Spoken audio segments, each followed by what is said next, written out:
Constantijn, thank you so much for joining us here at Super Investor. Leading Startup Delta, you're really at the heart of the innovation that's happening in the Dutch ecosystem. What are you excited about at the moment? I'm actually excited about all the various different technologies now maturing.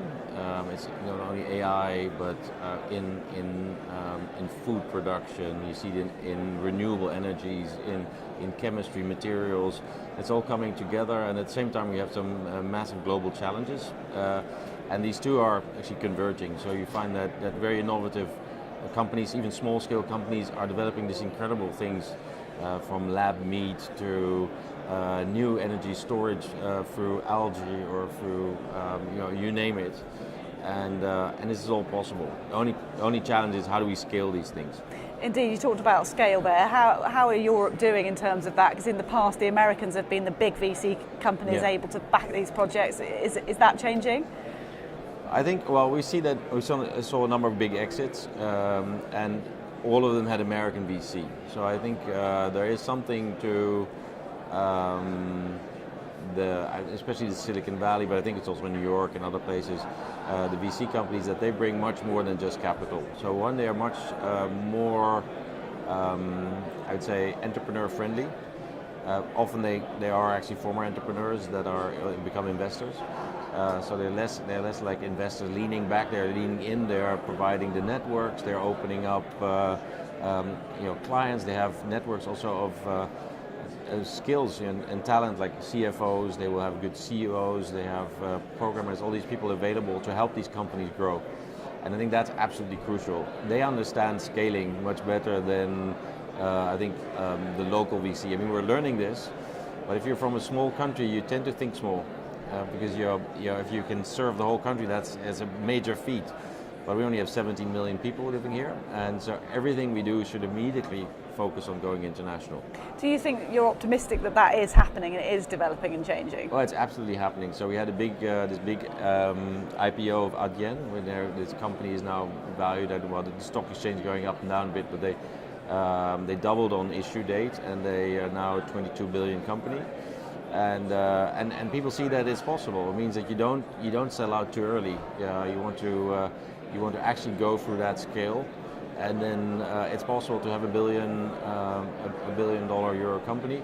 Recently, another company, GitLab, they became a unicorn, and we're seeing that really a number of companies within similar time frames as the larger American companies coming up to that level. And as part of that, it's really crucial that you do support entrepreneurship and that attitude as well. How are you going about doing that? I think there's no I think silver bullet. You have entrepreneurs need capital. There needs to be a culture, a supportive culture.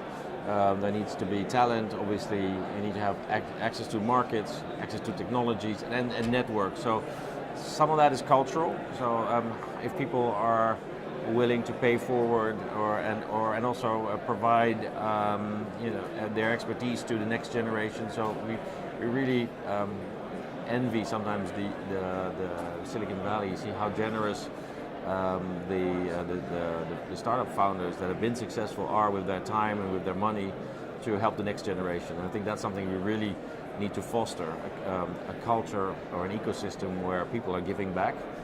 And so that's a cultural thing. We're working on that. We're trying to create, through events and all kinds of other ways, start building those networks, making sure that Dutch VC and Dutch founders are connected to what's happening internationally. We're working with our entrepreneurs that are abroad, so in Silicon Valley or Boston or Tel Aviv, Shanghai, everywhere, to mobilize those to be more supportive of entrepreneurs that actually are internationalizing. So we're doing all these things. And you're actually accessing some of those at even a university level, some of those bright young minds that you want to bring into this industry. Yeah, so universities are typical because they provide actually the very interesting technologies, but they don't always provide the interesting businesses. So the difference there, the challenge is to go from a push model to a pull model. You will have to have a market problem you want to solve, and then you find the technology that serves that, and not try to push a technology. The most brilliant technology can still be a very poor business. And it's actually how you do tech transfer, getting the outside in instead of the inside out. That's the challenge. But we're working with our universities to professionalize. I think places like MIT, but also St. Louis, also Leuven in Belgium is really good, Tel Aviv. So they're all places that have shown how you can, where there are different models doing this, and there's nothing bad in copying from others when they're doing good. With all of that in mind, where do you see the greatest opportunities lying as we go into 2019, and where do you think we should be looking for those prospects going forward? Well, there's opportunities in terms of money. And particular sectors or regions, or? Well, I think the opportunity is in impact. It's slightly different maybe than, and I think there's massive opportunities in energy storage, all kinds of energy storage.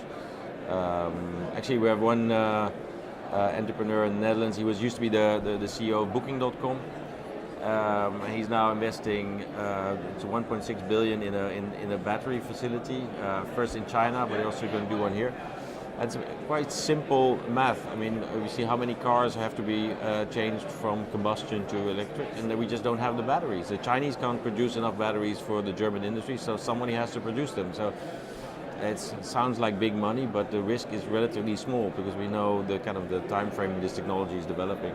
Interesting and evolving times ahead. Constantijn, thank you so much for joining us. It's been great to talk to you. No, it's a big pleasure. Thank you.